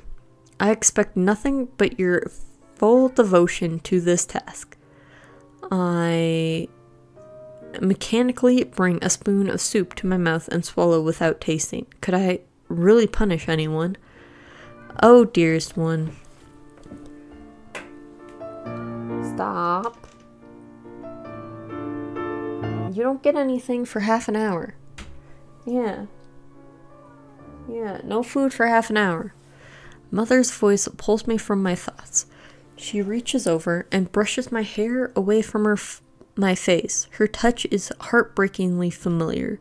She is right here, but I feel like this is the most distance I have been from her. We're never going to be separated again. I'm calling it here. I did not mean to do another chapter, but we'll do 8, 9, 10 next week. And now that I shouldn't have to wait for the vet to call me, we can do I'll be able to stream normal time. So around noonish. But I hope you all have a good rest of your night.